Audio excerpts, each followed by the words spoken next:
In front of me I've got Arzopa S1 Table. In this video I'll show you how to install the stand. In the beginning, take a look at the top of the stand. This part is magnetic. Firstly,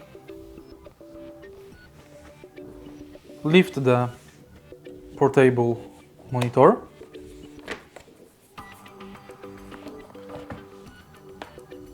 Make sure it connects well with the stand.